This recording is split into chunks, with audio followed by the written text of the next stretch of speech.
Hello, fellow Rebel Capitalists. Hope you're well. Joe Biden came out this morning and announced a new plan. And boy, oh boy, are you going to love this one. So let's get into Joe Biden's new economic plan for 2024 and beyond. He comes out and announces that he's running for president, and he's going to run on this platform. Hope you're prepared for this. So let's get right into this article from CNBC. Before we do, I want to remind everyone to get their tickets to rebelcapitalistlive.com or get their tickets to Rebel Capitalist Live at rebelcapitalistlive.com. We'll get into the speakers in just a moment here, but let's go through this article. Biden to make his economic case for 2024 in first speech since launching re-election bid. And that happened today, earlier this morning. Key talking points. President Joe Biden will speak about his economic vision. And his vision of the economy, I'm sure, is phenomenal. Because I'm not sure that he can see well enough to ride a bicycle or shake hands with an actual human being, but he can definitely see well enough to envision the future of the United States economy. Make sure you turn off your cell phone before you do a live stream. Okay, next talking point. Today's speech will detail how his agenda, I always love the word agenda. When the central planners say we have a great reset agenda, whenever they use that word, you know that it means nothing good is going to come as a result. So he's going to bring manufacturing back. He's going to rebuild the middle class. He's going to create good paying union jobs, which is really weird because he said the exact same thing in 2019. So it's almost like his new plan is admitting that his old plan didn't work. But I don't know that Joe Biden is thinking that through. I don't know that he has the capacity to think that through. So he launched his re-election campaign video Tuesday morning. Oh, goody, goody, goody. Okay, so he's running again. And they say still Biden's pitch remains largely the same. And that's CNBC talking, not me. That he argues that we are in a time of uncertainty and division. I wonder who contributed to that. The country needs an experienced leader at the helm. The president's launch video showed clips of January 6th attack. So let's think, okay, so we need an experienced leader. So let's just start off by showing January 6th as though there's something relevant there or there's some sort of correlation. And you'll love this next part because when I read this, I literally almost fell out of my chair. He said that he will fight for U.S. democracy and, wait for it, personal freedoms. That's right. Joe Biden is giving you his word that he will stand up for personal freedoms and that this has been the work of my first term.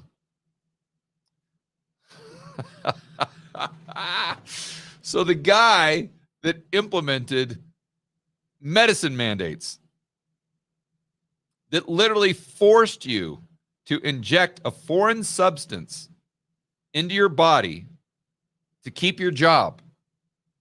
And in a lot of places, he encouraged policies that forced you to do the exact same thing with your children. And he encouraged policies that said if you didn't inject that foreign substance into your body, not only would you lose your job, but you couldn't even go to a restaurant. You couldn't go to a hotel in places like New York City. And in fact, when I went to Washington, D.C. to protest against the mandates myself, when I checked into the hotel, just like 1930s Germany, They made me wear a wristband. You say, well, George, why would they make you wear a wristband when you checked into the hotel? Because I had to acknowledge the fact that I did not have the medicine and I had no plans to get it. And therefore, I wasn't allowed anywhere except for the elevator and in my room. And if I was in the lobby, I couldn't just stand there and talk to people. I had to go immediately from the elevator straight out the front door. And if I paused for just a moment to take a sip of water, anything like that, that security guard would see that yellow band on my wrist. He'd run over and say, sir, you have to get out of the lobby immediately. Well, why? I'm paying full price. I'm paying $400 a night for a stupid room here. I can't even use the lobby? Absolutely not. Because you haven't injected that foreign substance into your body. But remember that Joe Biden is standing up for your personal freedom and liberty. I mean, this is complete insanity here. If this isn't Orwellian, I don't know what is. Meaning the double speak or opposite speak, whatever they call it in the book. So yes, no, I'm standing up for your personal freedom and liberty, while at the same time, I'm standing up for your personal freedom by taking away your personal freedom. You see, you're just too stupid to realize that having less freedom means you have more freedom. Thanks for the enlightenment lesson, straight from Joe Biden. Then he goes on to talk about all the white supremacy in the world and in the United States. And boy, oh boy, is he doing a great job tackling that, for sure.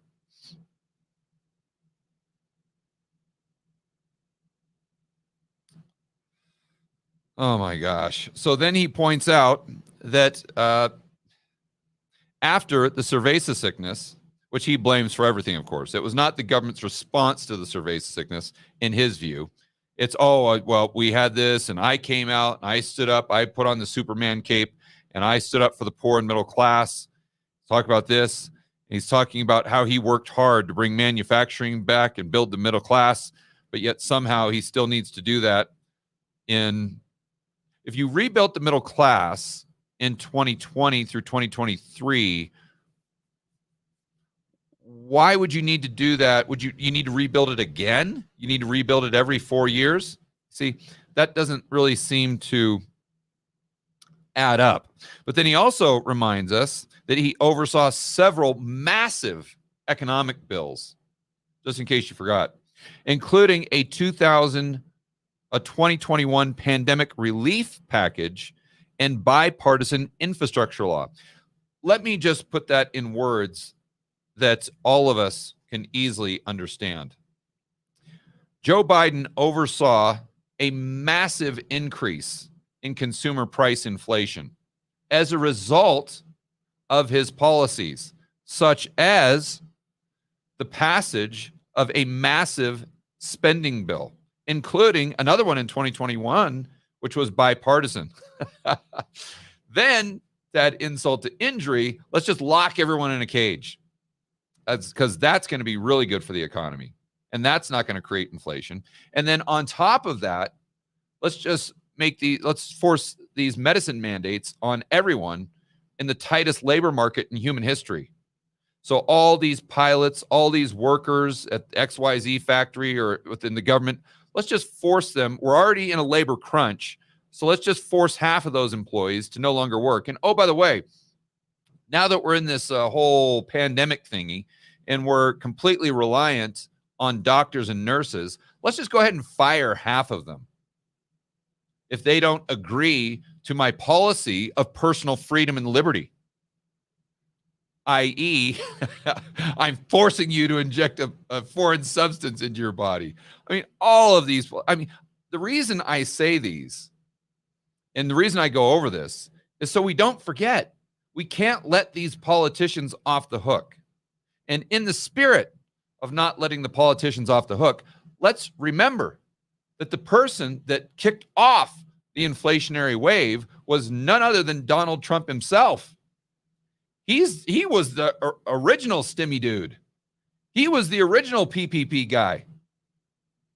And by the way, he was the original medicine guy. Now, he didn't do the mandates, but Joe Biden just took the baton straight from Donald Trump. It's not like his policies are just as pure as the driven snow and straight out of a Milton Friedman textbook. I mean, absolutely not. They were just as insane. He was the one that paved the way for Joe Biden.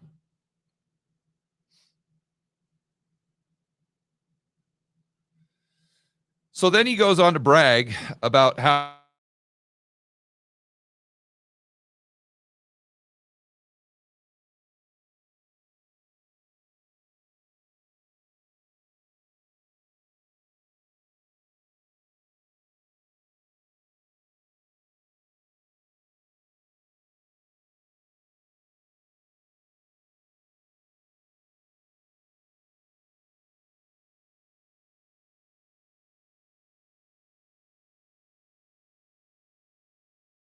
and cut costs for consumers. Wow. That might be just as much Orwellian speak as I'm standing up for your freedom by taking away your freedom. In this case, he says that he is cutting costs by increasing your costs. So while inflation got up to 40-year highs, Joe Biden talks about his plan that cut costs for consumers and bolstered the care economy for workers. Oh my gosh, you just can't make this stuff up. And what's absolutely amazing is half the United States buys into this and is like, oh, like, think about how much cognitive dissonance you have to have. Think about how delusional you must be. Think about your willingness to ignore reality. If you're someone that listens to this and actually agrees with it, oh, yeah, oh, that's right. Yeah, Joe Biden, thank you for reminding me how much you stood up for my personal freedom. Yeah, I'm going to vote for you. And calling all your friends, see that, Joe Biden, standing up for our personal freedoms? That's why I voted for him. Oh, and then the next line of the speech. And you cut costs. That's right. I forgot about that. Yeah, my rent and my food. Yeah, come to think of it, they have gone down. Yes, and obviously that's because of Joe Biden. Text more friends. See, aren't you proud of the fact that you voted for Joe Biden? Joe Biden 2024. Straight out of Orwell's 1984. That's the world we're living in today. All right, guys. Enjoy the rest of your afternoon. Enjoy your additional personal freedom and enjoy those price cuts. And I'll see you on the next video.